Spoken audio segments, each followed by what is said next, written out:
नमस्कार। स्वागत है आप सभी का हमारे YouTube channel Shankar math classes Ayodhya में। तो आप जैसा जानते हैं कि हम लोगों ने एक नए चैप्टर की शुरुआत की थी जिसका नाम था औसत। आज मैं औसत की एक और कड़ी आपसे जोड़ने का प्रयास कर रहा हूं। मैं ये आशा करूं आप मुझे देख पा रहे होंगे, मुझे सुन पा रहे होंगे और आपको बोर्ड भी स्पष्ट रूप से दिखाई दे रहा होगा। तो मैं आपको एक कड़ी की तरफ ले चलता हूं औसत की। जैसे मैं औसत में आपको आज ये सिखाने वाले हैं कि ऐसे सवाल भी आप देखे होंगे जब कोई समूह से कोई व्यक्ति चला जाए, उसके स्थान पर एक नया व्यक्ति आ जाए, तो औसत में या तो कुछ कमी हो जाती या तो वृद्धि हो जाती। तो आपसे नए व्यक्ति का भार पूछ सकता है या फिर जाने वाले का भी भार पूछ सकता है। तो इन दोनों बातों को आपको मैं समझाने का प्रयास करूं तो आप इधर बोर्ड की तरफ देखें, आपको पूरी बात समझ आएगी। जैसे मैं कह दूं मेरे पास एक समूह था, उस समूह में हमारे पास n व्यक्ति थे। कितने? n। अगर मैं इनके औसत की बात करूं तो मैं कह दूं इनका जो औसत था वो मेरा x था। मैं कह दूं एक नया व्यक्ति है, एक नया व्यक्ति जो आया उसका भार मैं कह दूं y किलोग्राम रहा होगा, और जो गया व्यक्ति है वो जो यहां से चला गया इस समूह से उसका z रहा होगा। मैं इस बात को मान लूं तो इससे औसत पे क्या फर्क पड़ा? तो आप कहोगे जो नया औसत हुआ, नया औसत वो r बढ़ गया, जितना पहले था उससे r बढ़ गया। आप इस बात को समझने का प्रयास करो। यहां से मैं कुछ आपको समझाने का प्रयास कर रहा हूं। मैं कह दूं पहले अगर हमारे पास n व्यक्ति थे, औसत x था, तो n का योग क्या हो जाएगा? तो आप कहोगे योग जो होगा वो औसत गुणे संख्या होगी, nx होगी। अब इस योग में से z वाला आदमी जा रहा है और y वाला आदमी आ रहा है, तो आप ये कहोगे कि अब जो नया योग हो जाएगा तो आप कहोगे nx हमारे पास था, z वाला आदमी चला गया, y वाला आदमी आ गया, मैं इसको जोड़ लिया। अब ये देखो एक आदमी गया और एक वापस आया, यानी संख्या मेरे पास n थी तो अब भी n रह गई, यानी संख्या पे कोई इफेक्ट पड़ने वाला नहीं है। तो आप कहोगे ये नया योग है। मैं अगर औसत की बात करूं, नया औसत, तो आप ये कहोगे जो नया औसत होगा वो जितने लोग हैं उनसे हम योग में भाग कर दें, और आप कहोगे n से भाग कर दें। और जो नया औसत है यह r नहीं है, यह r बढ़ रहा है, यानी जितना पहले था उससे r बढ़ गया। तो आप कहोगे पहले x था अब r बढ़ गया, तो यानी x प्लस r हो गया। ये क्या है? आप कहोगे nx minus Z plus Y upon n की वैल्यू। अगर मैं इसको जरा सॉल्व करने का इधर आपसे प्रयास करूं तो आपको इधर बोर्ड दिखाई दे रहा होगा। तो देखो n आके x से गुणा होगा तो आप कहोगे nx होगा, r से गुणा होगा तो nr होगा, बराबर क्या है? तो आप कहोगे बराबर nx माइनस जेड और प्लस y। मैं nx से nx काट सकता हूं। आप कहोगे y की वैल्यू क्या हो गई? तो y की वैल्यू यहां से क्या निकल के आई? तो आप कहोगे z प्लस nr। देखो z इधर आया तो प्लस नहीं होगा, यानी जो नया व्यक्ति y है वो क्या है? z plus n। यानी आप ये कह सकते हैं कि नए व्यक्ति का जो भार है वो जाने वाले का भार प्लस संख्या गुणे औसत में वृद्धि, इतनी बात कह सकते। लेकिन यदि औसत में r की कमी हो जाती तो ये वाला जो प्लस था यह माइनस बन जाता, तो आप कहते ये nr की जो वैल्यू है ये माइनस होती। आप इतनी बात को बोर्ड पे लिखें तो मैं आपको एक हिंदी में एक शब्द से लिखकर समझा दूं, आप उस बात को पूरी तरह जान जाएंगे। आप इतनी बात को ज्यादा समझने का प्रयास ना करें, इस पे सवाल बनेगा, आप अभी तुरंत जान जाओगे, कोई कठिन काम नहीं है। आप ये मत सोचिए मैं बहुत बड़ी चीज बता रहा हूँ, कुछ बड़ा नहीं बता रहा हूँ। आप इसे लिखें जल्दी से। अब आप इसको समझे, मैं एक शब्द से लिख के समझा दूं कि यदि आपको नए व्यक्ति का भार पूछे, नए व्यक्ति का भार, तो आप सीधे लिख लो जाने वाले का भार, जेड मतलब जाने वाला, जाने वाले का भार और प्लस संख्या गुणे वृद्धि।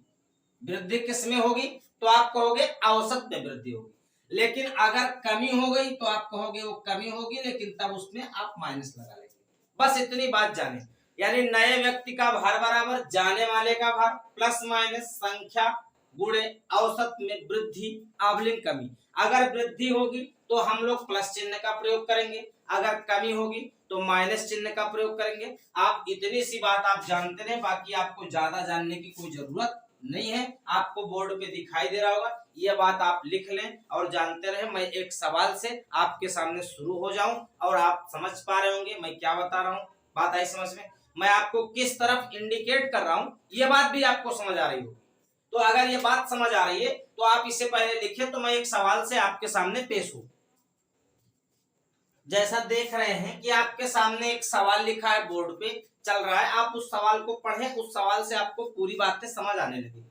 देखो ये लिखा हुआ है, 10 व्यक्तियों के एक समूह से 50 किलोग्राम का एक व्यक्ति चला जाता है, उसके स्थान पर नया व्यक्ति आ जाता है, जिससे सभी व्यक्तियों के औसत भार में 3.5 किलोग्राम की मतलब 3.5 की वृद्धि हो जाती है। तो आपसे पूछ रहा नए व्यक्ति का भार बताओ। तो आप फिर से कहेंगे, मैं इसका फिर से एक बार बेसिक बताने का प्रयास करूं, तो आप कहोगे हमारे पास कितने आदमी थे, तो आप कहोगे 10 व्यक्ति। अगर 10 व्यक्ति का मैं कह दूं औसत कितना रहा, तो आप कुछ भी मान लो, कह दो 10 व्यक्तियों का औसत x रहा होगा।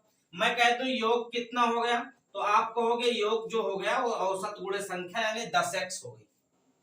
अगर मैं कह दूं एक आदमी जा रहा है 50 किलोग्राम का, तो मैं नया योग की बात करूं कि नया योग क्या होगा, तो आप कहोगे 10x मेरे पास पहले से था, 50 किलोग्राम का एक आदमी चला गया, मैंने हटा दिया, मैंने कहा एक आदमी आ गया जिसका भार y था, मैंने कहा y ले लिया, अब ये नया योग हो गया। अगर मैं नए औसत की बात करूं कि नया औसत क्या होगा, तो आप कहोगे संख्या पे कोई फर्क नहीं पड़ा, जितने 10 पहले थे तो 10 अब भी रह गए, तो आप ये कह सकते हैं 10x - 50 + y और बटा संख्या कर दो तो यह औसत आ जाएगा। और औसत क्या हुआ, तो आप कह रहे जितना पहले था उससे 3.5 बढ़ गया, यानी x पहले था 3.5 अब बढ़ गया, तो आप कहोगे x + 3.5 हो गया।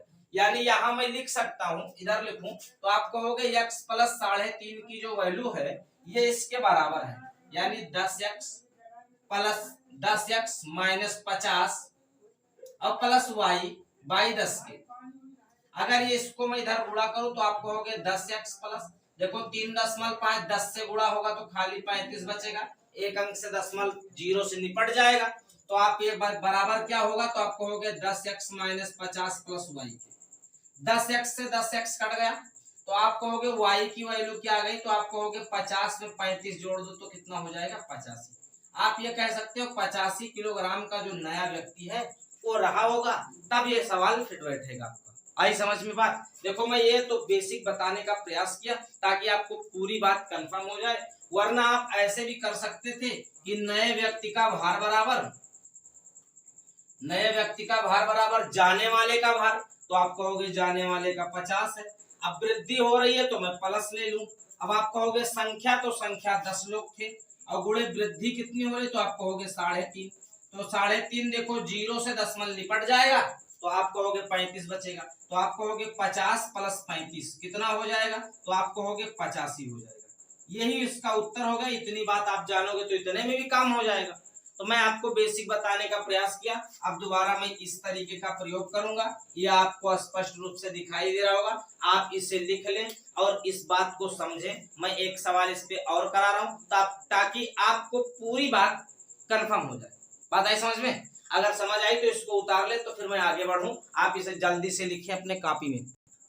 सेम तरीके का एक सवाल और आपके सामने बोर्ड पे चल रहा है, आप इस सवाल को पढ़ें और इसे लगाने का प्रयास करें। देखो सवाल क्या कह रहा है, उस सवाल की भाषा को पकड़ने का प्रयास करो।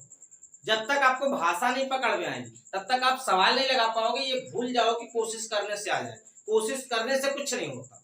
आप सवाल की भाषा को पकड़ने का प्रयास करो, अगर भाषा पकड़ में आ गया तो सवाल आप लगा लेंगे। बस इतना बात जानो।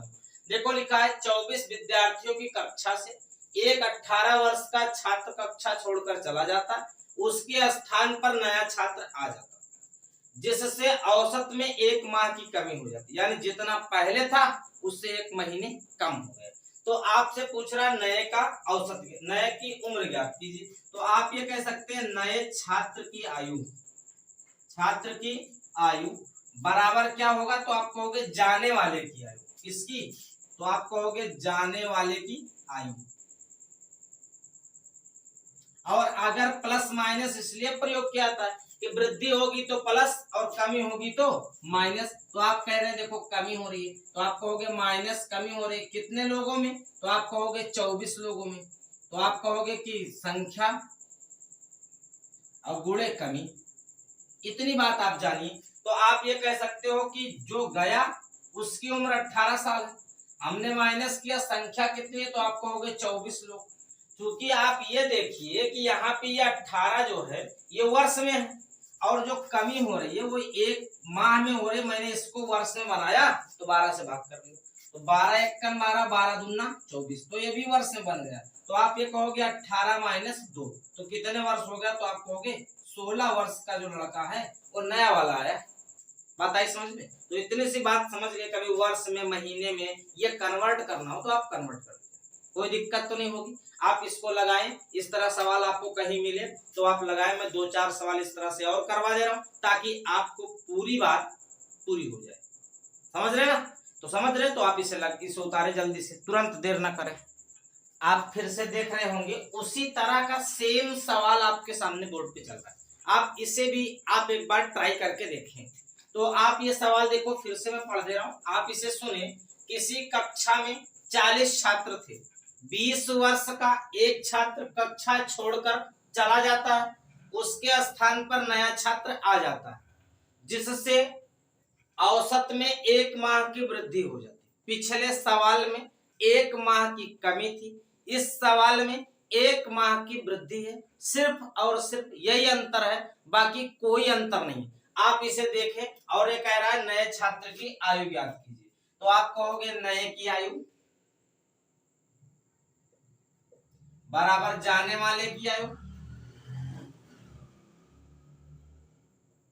वृद्धि हो रही है तो मैं प्लस लूंगा, और फिर कहोगे संख्या गुणे वृद्धि। तो आप ये कह सकते हो जाने वाला जो बंदा है वो कै साल का, तो आप कहोगे 20 वर्ष का, और प्लस लगाएंगे संख्या कितने लोग, आप कहोगे 40, गुणे 1 माह की वृद्धि हो तो आप कहोगे 1 माह। पिछले सवाल में मैंने 12 से भाग करके उसको वर्ष में बना लिया था, इसलिए क्योंकि जो संख्या थी वो 12 से कट जा रही थी, ये संख्या 12 से नहीं कट रही है। तो आप इसे इस तरह से मैनेज करने का प्रयास करें जैसे मैं बता रहा हूं। आप कहोगे 40 एकम 40 माह, यानी 20 वर्ष 40 माह। 40 माह को अगर हम वर्ष में बदलें तो आप कहोगे 12 3 36, 3 साल 4 महीने क्या बनेगा, तो आप कहोगे 3 साल और 4 महीने बनेगा। तो आप कहोगे ये 20 वर्ष हो गया, मैं 40 माह को बनाऊं तो आप कहोगे 36, 3 वर्ष हो जाएगा, 12 3 36, 3 वर्ष और कहोगे 4 माह। इस तरह से आप बनाने के प्रैक्टिस करें, आपको आ जाएगा। तो आप ये कह सकते हैं कि 20 वर्ष ये और 3 वर्ष ये, तो आप ये कह सकते हैं कि जो नया लड़का है वो 23 वर्ष का होगा प्लस 4 माह का होगा। यही इस सवाल का उत्तर है। अगर आपको कभी माह वर्ष इसको चेंज करने की जरूरत पड़े तो आप चेंज कर लें, इतना आपको आना चाहिए कम से कम। नहीं आता है तो आप ये जानिए कि एक जिसमें 12 माह बराबर 1 वर्ष होता है, तो अगर मैं 1 माह की वैल्यू निकालूं तो आप कहोगे 1/12 वर्ष होगा। इतनी बात आप जानते रहिए, 1 माह की वैल्यू निकालूं तो आप कहोगे 1/12 वर्ष होता। इतनी सब बातें छोटी छोटी बातें हैं, एक अच्छा 8-7 में पढ़ाई जाती, आप इसे जानते रहें। नहीं जानते हैं तो कुछ चीजें जिसकी जरूरत पड़ेगी उसको मैं आपको बताता रहूंगा, जैसे मीटर सेंटीमीटर किलोमीटर ये सब है, ये सब आप जानते रहें ताकि अभी कभी यूनिट चेंज करने की बात आए तो आप उसे चेंज कर ले जाए। मेरा कहने का सिर्फ ये मतलब, बात आई समझ में। आप इसे लिखिए तब मैं अगले सवाल की तरफ चलूं, आप इसे समझ रहे होंगे और इसे लगाने का प्रयास करें। एक सवाल और आपके सामने दिख रहा है, आप इस सवाल को भी देखें, इस तरह भी सवाल आप कोशिश करें। मैं ये कोशिश कर रहा हूं कि जितने भी सवाल बन सकते हैं मैं उस तरह के सवाल आपको करवा दूं ताकि आपको बात पूरी हो जाए। कह रहा है किसी क्रिकेट टीम में 11 खिलाड़ियों में से 15 वर्ष और 17 वर्ष के 2 खिलाड़ी को हटाकर उनके स्थान पर 2 नए खिलाड़ी ले लिए जाते हैं, जिससे औसत में 3 माह की कमी आ जाती है। अब आपसे ये पूछ रहा है कि जो 2 नए खिलाड़ी हैं उनकी औसत आयु ज्ञात कीजिए। तो आप ये कह सकते हैं कि जो 2 नए खिलाड़ी हैं उनकी अगर आपको औसत आयु की बात करें तो आप उसे निकालने का प्रयास करें। तो देखो मैं कैसे निकाल रहा हूँ, 2 लोग जा रहे हैं और 2 लोग आ रहे हैं, यानी संख्या पे कोई फर्क नहीं पड़ रहा है। 11 पहले थे और 11 अब भी हैं, तो आप कहोगे संख्या पे कोई फर्क पड़ने वाला नहीं। तो 2 नए खिलाड़ियों, 2 नए खिलाड़ी का योग अगर निकालने का प्रयास करो तो आप कहोगे 2 जाने वाले, तो एक तो 15 वर्ष का था और एक कितने वर्ष का, आप कहोगे 17 वर्ष का था। ये 2 लोग गए, अब कमी कितने की हुई तो आप कहोगे 3 माह की, और कितने लोग थे तो आप कहोगे 11। कमी हुई तो माइनस करेंगे 11 गुणे 3, ये क्या है तो आप कहोगे ये माह है। तो 17 और 15 को जोड़ो तो आप कहोगे ये तो कितना वर्ष है, 7 5 12 यानी 32 वर्ष आ जाएगा, और माइनस 33 माह। अब देखो यहाँ पे आपको घटाने में थोड़ी समस्या हो सकती है, लेकिन आप देखो वर्ष को सीधे माह से नहीं घटाएंगे, माह में बना ले। आप कहोगे ऐसा कुछ बना ले कि माह जो है वो 33 से ज्यादा आ जाए, तो मैं इसमें से 3 वर्ष निकालूंगा तब तो 33 से ज्यादा 12 3 36 वर्ष है।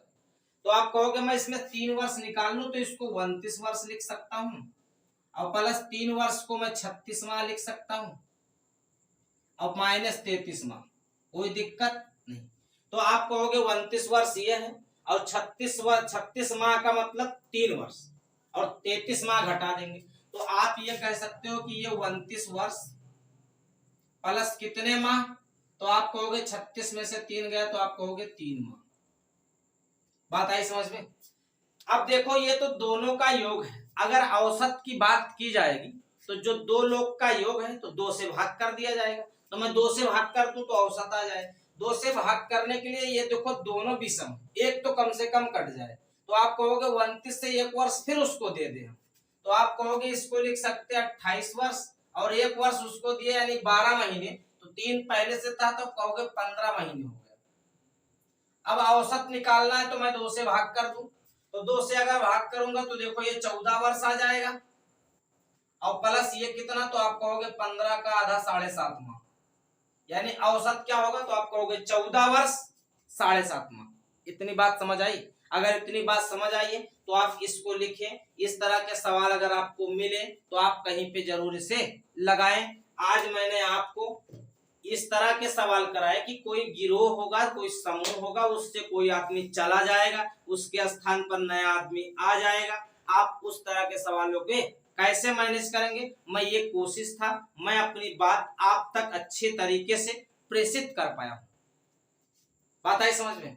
तो आज के रात इतनी ही बात होगी, अगली वीडियो में हम फिर से मिलेंगे औसत का कोई एक और पार्ट लेकर के, शायद 1 से 2 पार्ट में औसत की बात कंप्लीट हो जाए तो आप ये जान जाए कि औसत क्या होता।